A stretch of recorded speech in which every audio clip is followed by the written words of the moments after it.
Salut maker et graphiste en herbe, on va voir aujourd'hui comment créer des tuteurs pour l'impression de figurines. Donc ça on va le faire avec Mesh Mixer, mais on va partir de Fusion 360, donc là j'ai créé pour l'exemple, dans un ancien tutoriel j'avais créé un petit Blender, et ben on va se servir de lui pour voir comment ça fonctionne. Alors, donc là il est sur le bureau, ça c'est l'exemple de fin, donc je vais vous le montrer rapidement pour vous montrer ce que c'est, voilà, ça va nous permettre de créer des tuteurs.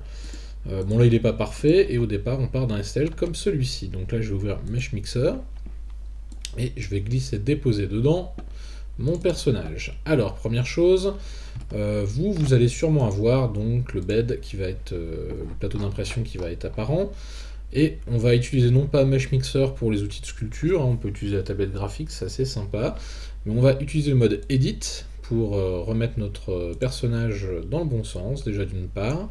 Hop, donc rotate, hop, donc là normalement c'est inversé par rapport à fusion, voilà.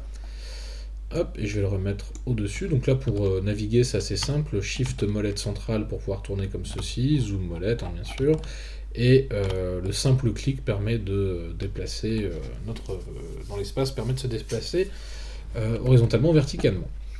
Donc là je vais accepter, voilà, je l'ai bougé, et maintenant je vais utiliser l'outil Align, donc je passais de Transform à Align, pour, vous voyez, bouger mon personnage pile poil au plein milieu de la zone d'impression, enfin du support d'impression. Hop. Alors maintenant on va voir Analyse, donc cette petite chose là, en dessous du mode Edit, et on va utiliser en fait Overhang. Alors, vous pouvez éventuellement utiliser, vous voyez ici, l'outil de mise à l'échelle pour, par exemple, agrandir votre personnage. Ok, donc là, vous voyez, il est beaucoup plus grand. Hop, Overhang. Alors, ici, vous allez avoir donc 3 panneaux, Overhang, support générateur et support avancé. En gros, d'ailleurs, le lit va nous embêter, il faudra aussi l'enlever. Donc, on va refaire la manip inverse, voilà, comme ceci. Première chose, on va paramétrer donc l'angle de support. Alors vous voyez ici c'est angle trèche. Hop, je peux l'augmenter ou le réduire, voilà. Pour un personnage comme celui-ci, moi je pense mettre 45, ça devrait être bien, voilà. Hop, ouais, ça a l'air d'être pas mal. Et ensuite, contact tool et Y offset, on n'y touche pas, on laisse à 0 puisque notre personnage est bien posé ici. Et de toute façon, normalement, ça sera toujours à 0.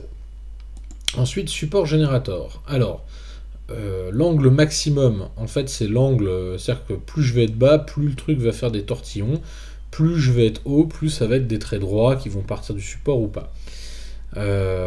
Densité, c'est l'écart entre deux points, d'accord? Donc ça, c'est ce qu'on a vu tout à l'heure sur le Blender ici.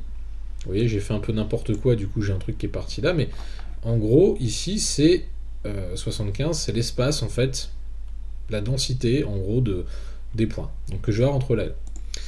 Ensuite, je vais avoir la hauteur de couche, donc la 0,1, on imprime en 0,1. Le post diameter, c'est en fait, c'est le diamètre, tout simplement, 3 mm qu'on va avoir ici, hein, de la tige du tuteur. Le type diamètre, bah, en fait, c'est tout simplement la tête. Et on a le base diamètre qui est en fait ce qui est au sol. Voilà. Ensuite, on a dans les supports avancés, soit on lui dit oui, j'autorise ici toutes les connexions, c'est-à-dire du support vers la pièce, ou si je décoche, ça partira uniquement du support ici au sol. Alors le problème c'est qu'ici, si on regarde bien Blender, on a ici, au niveau de la tête, on a tout simplement un petit souci, puisque là j'ai un porte-à-faux et ça vient dans le vide, donc je suis obligé d'autoriser ce genre de truc. En règle générale je décoche si je peux m'en passer. Ensuite j'ai le type 8, c'est la hauteur. Alors ça c'est la hauteur en fait de la pointe, d'accord? Donc là par défaut vous êtes à 1, moi je le mets à 2, parce que ça va permettre de passer parfois dans des angles beaucoup plus fins, on va le voir comme au niveau des doigts. D'ailleurs je vais le remettre à 1 et je vais vous montrer. Hop là. Je vais générer mes premiers supports, donc là avec ces paramètres. Hop, donc selon votre ordinateur, surtout votre processeur, ça ira plus ou moins vite. Donc si vous êtes une bête de concours, en gros c'est presque de l'instantané. Si vous avez un truc un peu moyen comme moi, ça mettra un petit peu de temps, mais bon, ça reste néanmoins raisonnable. Là, donc il est en train de générer tous les tuteurs, et on va avoir le résultat dans quelques secondes, sinon je couperai la vidéo, je recommencerai, voilà. Alors, qu'est-ce qui s'est passé? Donc ici on voit que il part de la pièce parfois, parfois pas, etc. Néanmoins, regardez bien ici au niveau des doigts, j'ai un souci puisque là les doigts ici sont toujours dans le vide. Donc c'est pour ça que ce petit réglage ici a son importance. Donc je vais faire remove support, je vais lui demander à nouveau, voilà, comme ceci. Je vais retourner dans support generator. 45 me paraît bien, ça c'est bon. Je regarde si je peux optimiser quelque chose. Donc là je lui ai dit oui, hein, je lui ai dit pas le choix. On va garder ça comme ça. Et je vais générer des nouveaux supports. Alors, hop, generate, vous allez voir un truc assez commun à ce logiciel, c'est que même si vous gardez les mêmes paramètres, que vous les effacez, et que vous effacez les tuteurs et que vous régénérez à nouveau des supports, vous n'aurez pas les mêmes. Donc avec les mêmes paramètres, je vous invite à faire 2-3 essais, éventuellement enregistrer si y en a un qui vous plaît, vous dites bon je veux bien réessayer mais il y en a un qui me plaît, essayez de le faire puisque parfois on a des bonnes surprises. Voilà, donc là il est en train de travailler et normalement je devrais avoir mes supports dans quelques instants. Donc là bien sûr j'ai demandé des têtes de support légèrement plus pointues, on va dire plus fines, que celles par défaut 1 mm, puisque là j'ai demandé une pointe de hauteur 2 mm. Donc normalement il devrait, là où il y a ma souris, je ne sais pas si vous la voyez, voilà, ici il devrait donc normalement me poser des supports sur ces toutes petites zones là. Voilà. Bon, bah là c'est un petit peu long, mais on va devoir attendre. Je mettrai peut-être pendant le tutoriel une musique d'attente, ou un truc d'attente téléphonique, ou d'ascenseur. Voilà, bon, bah ça doit être vraiment très très compliqué.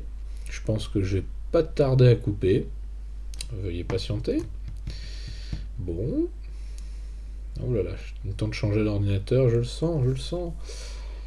Bon, je ne sais pas ce qui se passe, effectivement, je vais peut-être demander beaucoup de choses. Je pense pas. Bon. On coupera pendant la vidéo? Non, c'est bon.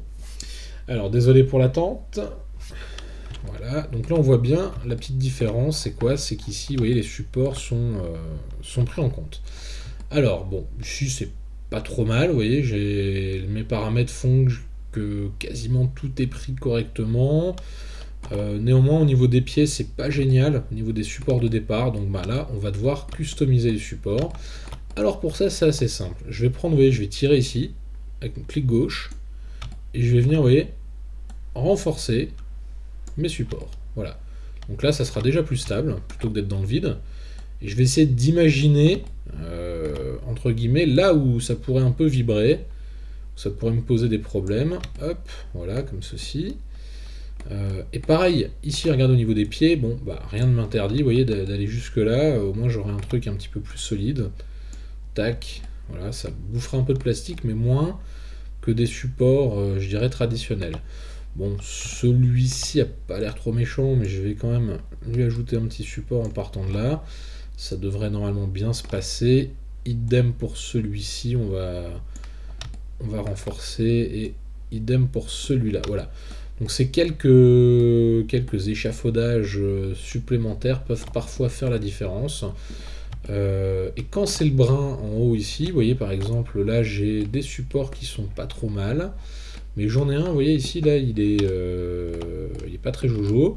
Et bien pour ça je vais donc appuyer sur la touche CTRL ou la touche commande sur Mac, enfin donc l'ancienne touche pomme, enfin nous oui l'ancienne touche pomme et touche commande aujourd'hui. Et là vous voyez je vais tout simplement aller tirer mes supports de cette manière s'il veut bien. Alors parfois ça marche, parfois ça marche pas, voilà, hop, et j'ai un truc qui est un petit peu plus joli. Alors à savoir que pour enlever ce genre de support, ça reste relativement simple puisque... Oula, j'ai quoi là? Hop, ça à mon avis ça sert à rien, je vais jouer avec les dents dans le vide, ça devrait aller. Ce qu'il faut savoir c'est que pour enlever ce genre de support, c'est quand même vachement plus simple, parce qu'il suffit de leur faire une petite rotation, et hop ça casse, et ça vient tout seul. Voilà. Donc c'est un petit peu plus cool. Voilà, bon, écoutez, mon personnage semble prêt, donc maintenant ce que je vais faire, c'est que je vais donc exporter tout ça. Voilà, donc ok, c'est bon. Donc là, je vais faire fichier, hop, exporter. Donc là, je garde mon STL de base, je vais faire hop, Blender 2 pour pas écraser le premier qui est ici. Bah, j'en ai déjà un, moi je vais écraser celui-là. Je vais l'appeler Blender 3, comme ça on va voir avec des paramètres un petit peu mieux foutus ce que ça donne. Hop, sauvegarder, oui, tu peux. Bon, il m'a dit qu'il y avait une petite erreur, mais rien de bien méchant. Normalement, mon fichier est à peu près propre. Voilà. Et on va aller vérifier ça. Donc ici, vous voyez, j'ai mon Blender 3. Alors, j'ai demandé l'aperçu, voilà. Hop, il est prêt. Et si je compare avec le premier que j'avais, hop, on va les comparer. Donc ici, c'est celui que j'ai fait. Voilà, j'ai fait des paramètres un petit peu mieux, je dirais, un peu plus léchés. Et l'autre qui est ici, hop, on voit que j'ai des échafaudages qui partent sur le côté, là, ici, un peu dans tous les sens. Voilà. Mais globalement, là, j'ai pas de renfort, là, j'en ai. Donc l'autre Estelle est bon. Donc maintenant, on va ouvrir donc Cura. Et en fait, tout ce que vous aurez à faire dans Cura, c'est de prendre votre fichier, de le déposer. Normalement, il sera directement à la bonne hauteur. Hop. Alors là, ça va peut-être être un peu plus long, mais en même temps, j'ai plein de logiciels ouverts en même temps. Bon, ça ne doit pas normalement avoir beaucoup d'impact, voilà. Et donc ici, j'ai donc notre Blender qui est affiché. Donc je ne vais pas générer de support dans mes paramètres, je n'en veux pas. En revanche, la seule chose, donc support, là il est bien, vous voyez, décoché, générer support est bien décoché. Hop. En revanche, je vais simplement laisser une bordure, de façon à ce que les tiges qui sont en bas, ici de 5 mm, ça suffira, il y ait un petit peu plus de stabilité pendant l'impression. Voilà. Bien écoutez, j'espère que ce tutoriel vous aura plu et abonnez-vous pour nous suivre, il y en aura d'autres. Et je vous dis à très bientôt pour de nouveaux tutoriels sur Fusion ou plein d'autres choses d'ailleurs. A très bientôt!